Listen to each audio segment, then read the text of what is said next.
Now, I do want to preface this, though, by saying that we do not take any joy in people losing their jobs. No. So that has been going on around out there. And so we just want to be careful about that.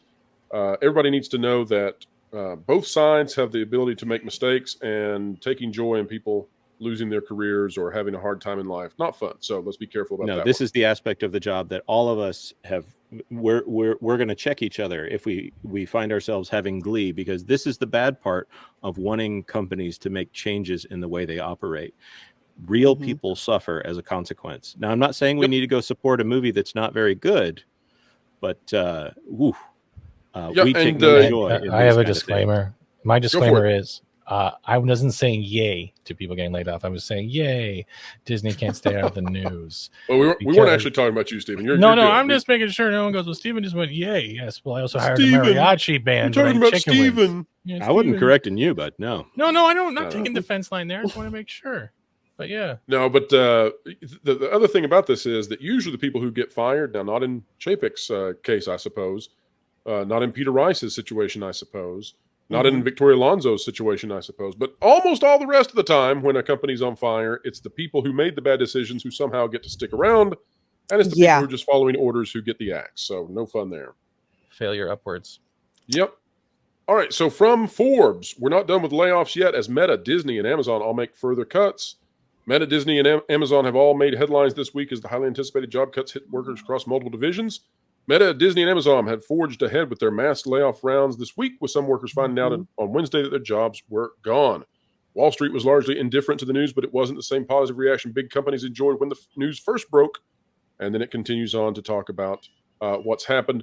We'll stop there just because we are short on time, but I want to open up to you guys. 7,000 jobs is what we're hearing before the beginning of summer. So that's quite a few. We've also heard that it's going to be impacting certain divisions more than others. Particularly, I am now hearing ESPN is on the cutting block in terms of the focus. So what do you think? Are we going to have more job cuts following this? I'm kind of the opinion that this isn't the end, and I think the media is not fully telling the truth. I think that when we get into late summer, early fall, there could be additional rounds. Lorena, I agree. Agreeing, yeah. I agree. Why do you think Disney, that's true? Well, first of all, Disney announced that they were going to have 3 rounds of layoffs. They had the first one that was announced, the second round that we're hearing about now, and a third one later on in the summer. So they've already said that that's what's going on. One of the interesting things about this particular round of layoffs, we did talk about entertainment, but what I didn't see Forbes pull out there is that there are layoffs with respect to entertainment in the parks. Now, let me explain why this is important. One of the big things that was missing from the Disney parks when the whole Wu-Tang flu popped off was the dearth of entertainment. Disney did not feel like Disney anymore. I'd even talked to cast members who, some of them, they were in entertainment, but they were put, like in sales positions. And guests kept saying, we miss the entertainment. We miss you guys. Well, that's finally come back for the most part into the parks. So now I'm wondering if they're cutting entertainment in the parks, what's going to go away again, and what cast members are going to wind up losing their jobs because of that. That's the face that you don't see. When I go to the parks, it's like I don't see Disney corporate. I see Floridians working at Disney, trying to get the hours to provide for their family. So, and you know what really stinks, really Lorena? Sad. When you go around and you look at those cast members, a lot of times it's the person who's in their 50s, 60s, 70s, who's working at Disney. They've got to work there. They've got to make the money. Oftentimes they've put in a few years, so they've earned their way up a little bit. They cost more than firing the 18-year-old. And so they're more easily let go by Disney if they're looking to save money. And that's really the sad thing. And also those people tend to be the ones who are responsible and work their way up to being a low-level manager of some sort. And that makes them even more likely to lose their job, as Disney has said, oh, no, it's not the front line. It's not the face workers that you get to see, right behind the register. We're not letting them go. And then you think, well, now, wait a minute. That means the person who's over them, who did that for 5 years, and put in the time and earned their way just a little bit higher up, they're the one you're going to let go. That's not any better. No. Would this be not at all. solved? Sorry, I didn't mean to cut you off, but wouldn't this be solved if literally that just the higher ups took a pay cut? I know this is I'm talking in fantasy land right now. Wouldn't their pay cuts of their fees even help with any of the cast members not being laid off, or is this just something totally entirely different? Well, I think that level is also being laid off. We see that, like for instance, Victoria Alonso probably paid for a lot of cast members to stay. Mm-hmm. So, is this just an after effect of their failures throughout the theaters and the parks are now starting to feel it more so too, or is this also related to the Reedy Creek and everything across the board?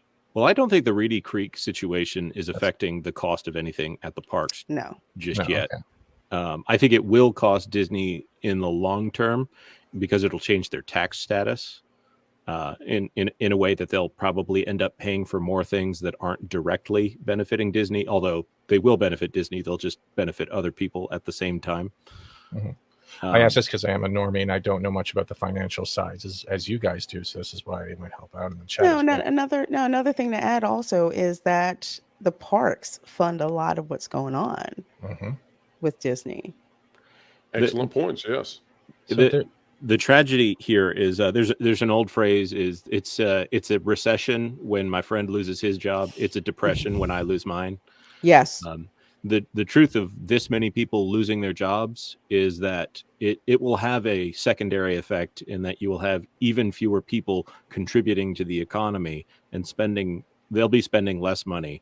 And then that next phase that's coming after it. And as everyone stops spending money because they're worried about it, there's always the same amount of cash and currency in the world. It's just how fast it moves around. And the more confidence people have in the movement of that currency, just in a big swirl going around the world, giving itself a swirly, that is the thing that is a healthy economy, because it's not more money. It's just that money keeps moving fast. So everyone is sure they're going to get more. That was some alliteration. Yeah, I'm fully in agreement with you guys on this. And I'll tell you another thing too. We're watching the competition just absolutely pull away from Disney.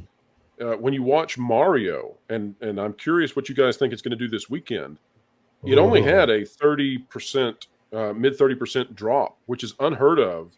But then when you combine it with having a record-breaking first weekend, and then the second weekend is that kind of a drop, I mean, that's Top Gun Maverick level performance out of a kids animated movie. It is likely now going to be the biggest animated movie of all time. And that leads you to understand why Disney is having to fire people, because they have the numbers of employees that are made for being the record-breaking company. They don't have the numbers of employees for being a second or third tier kind of company. They're only on the top right now with the theme park. When it comes to streaming, they're not number one. When it comes to animated movies, they're not number one. When it comes to the box office, they're no longer number one. They were number one in all of that. Stephen, what's it going to take for Disney to realize that job cuts aren't the answer necessarily, but high-quality content is? We've already answered this question with Lorena said, as many others did before they left, is they're holding their ground. So they're not. So what's going to break that, though? What can possibly happen that will shake them enough that they say, can't keep doing this? When Universal has all their money. That's pretty much it. With Mario's success and with the rumors of you've covered before with Zelda on the pipeline, and then Samus, and then the Koopa Kids, and then Punch Out, they're hitting massive tiers of nostalgia games that could be films that they're going to devastate them, because look right now.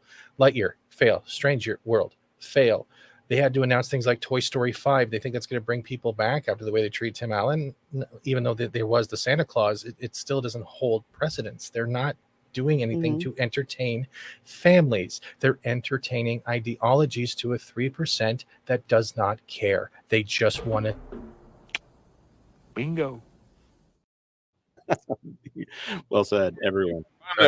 Like to kind of add some insight from the theme parks. Okay. Yeah. The Villain Con Minions Blast attraction is going to be opening this summer. They've got a whole section over there that they're going to be opening up with merch, food, a new attraction. You've got that going on.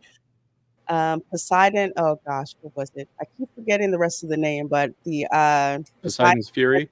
Poseidon's Fury, that quote unquote closed down, I'm still betting that's going to turn into a Zelda attraction because they have the space, they have Ooh, grand Lorena, scale of everything that's going on. I still Lorena, think that's going to be Zelda.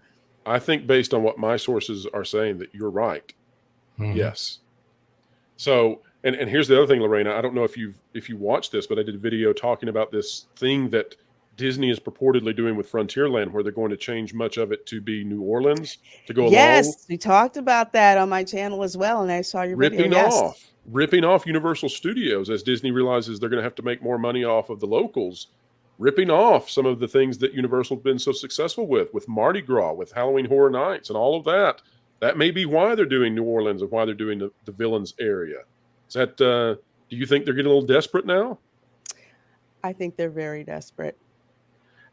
Very desperate. Disney has the idea that no one can ever come and knock them off of their pedestal. True And that. that's to their detriment because you see everything is manifesting itself. As a matter of fact, Universal increased prices on their annual passes, but I've heard no pushback about that.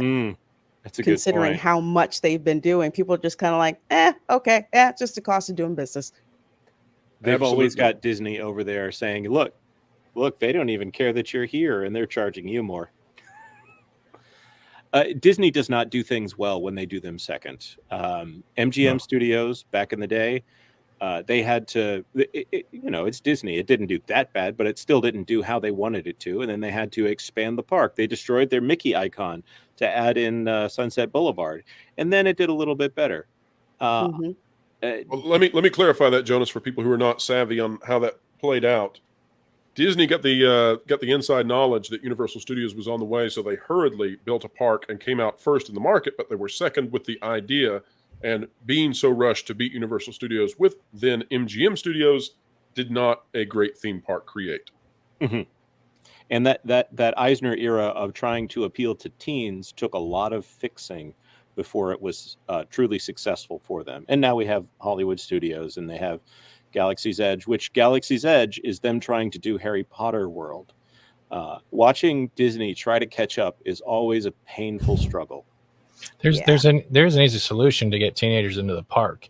You just hide an iPhone or Android phone somewhere near the end of the park, and they will pay the admission just to try to find a free $600 phone because they can't afford it. That's literally what you do.